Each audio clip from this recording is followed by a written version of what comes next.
Hey guys, what's up? Reese here, and I've got a brand new shoe pickup to bring you. And this is actually a pair that has a lot of personal significance for me. What we're looking at is the Nike Shox Lethal. This is a pair of Nike basketball shoes that were released in 2005. This is the royal blue and white colorway. These originally retailed for $100. And the reason these are so personally significant to me is because they're basically what got me started into shoes. You know, everyone who is passionate about something, who collects something, has to get a start somewhere. And for me, I was in 6th grade, and I was going out for basketball, so I needed to get a pair of basketball shoes. Went into one of our local stores that carried basketball shoes, and right away there was just something about these. You know, I just looked at them and I was like, that's the pair, that's what I want. And I don't really know what it was that stuck out to me, because at that point I really did not care even slightly about shoes.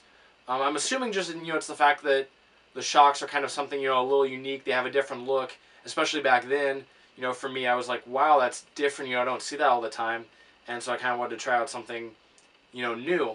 And so I ended up getting them for basketball. I actually got this exact colorway. It was the royal and white.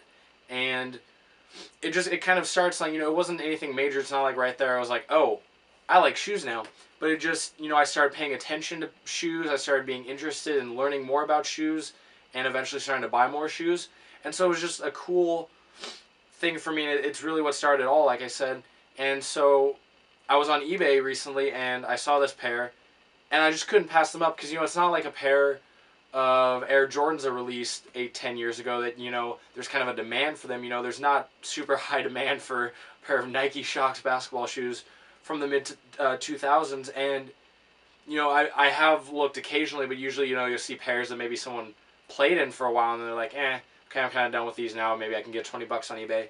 So I was lucky to find them in this color, in great condition. They were basically unworn. It looked like they'd maybe been tried on a few times, but, you know, it was clear they hadn't even been worn outside or anything based on the outsole and everything. And then to find them also in my size, it was just, you know, a great mix. I guess technically it's close to my size. I got these in a 13.5. I normally wear 13s, but honestly I can't even tell the difference. And it's, you know, it's just cool for me to be able to add this back to my collection when it's really the reason for having that collection in the first place. So now we'll get into a close-up view and I'll kind of go over everything that's going on with the shoe. But I'd love to hear in the comments section, you know, what was that first pair of shoes for you? What was it that kind of made you start noticing shoes that kind of start off your collection? But go ahead and post that in the comments, and now let's go see what's going on with this shoe.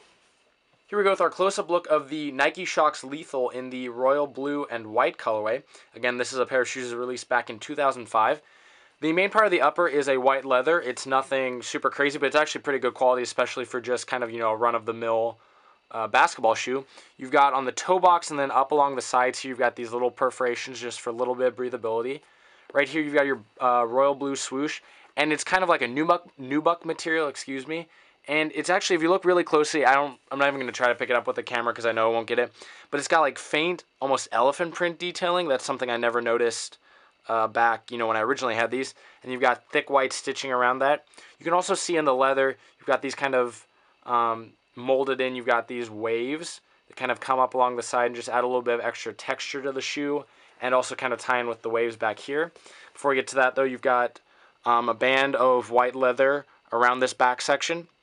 And it's not really patent leather, but it's a little bit shinier than just kind of the typical leather up here. And then, so for this back portion right here on the sides, I'm not actually sure what material this is. If anyone knows, I'd love to hear it. Some places online have rumored that this was foam posite material, but if you actually look at it, it's clearly not. It's almost, you can see like faint lines going across if you get really close. Again, that's something I don't think the camera will pick up. But so it seems like some sort of synthetic weave, but it's kind of up here towards the top, it's pretty loose, but then it gets a little bit more rigid down here. It's interesting, but it kind of, in some ways, reminds me of the monkey paw system on the Air Zoom Flight, the glove, just kind of as a way it kind of keeps your ankle from moving side to side much here. So it's kind of, you know, obviously, you know, the monkey paws just have the little fingers, but this is the full piece. But I think they're kind of going for a similar approach there. That's the same thing on the inside too. You've got it right there. If we look back here, you've got, again, your leather, kind of the same materials from the front. You've got lines and perforations through it, and then right there in blue, you've got Nike Shox. You've got right up here, you've got a little bit of blue at the heel with a silver swoosh right there. Flipping to the inside, looks very similar, except instead of a large blue swoosh right there, you've got just a little one. down there. You've got this piece wrapping around the midsole is kind of like a patent leather. It's royal blue. It's also got a interesting texture. Just kind of like little dots, or not really dots, but it's not just smooth. It's hard to see unless you're looking really closely, but it's definitely interesting. Adds to the shoe.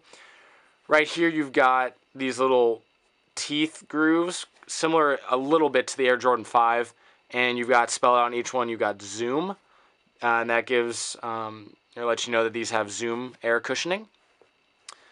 For the tongue, you've got leather down the middle, and then you've got mesh on either side.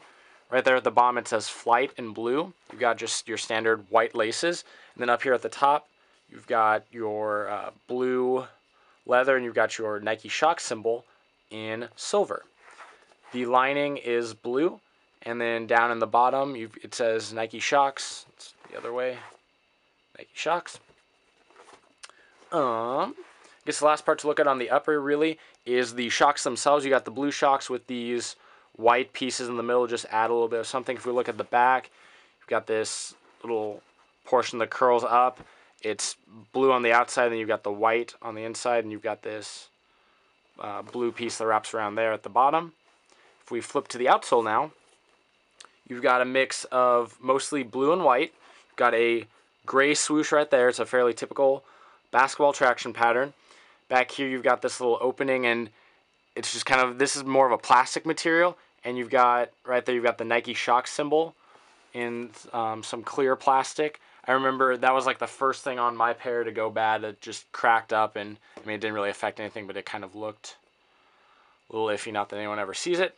But so all in all, I am so happy to have this pair again. It's something I've been looking forward to for a while, and so it'll be exciting to start wearing them. I'm trying to see if I can get any of the, yeah, this won't pick up the detailing on like that synthetic material on the side. But all in all, they're definitely an interesting shoe. I really, like I said, I like the design. It's definitely not for everyone. It's kind of unique, and I always think Shox are a little bit unique and kind of to each his own, but I really enjoy the shoes. So thanks for checking this out, guys, and have a great day.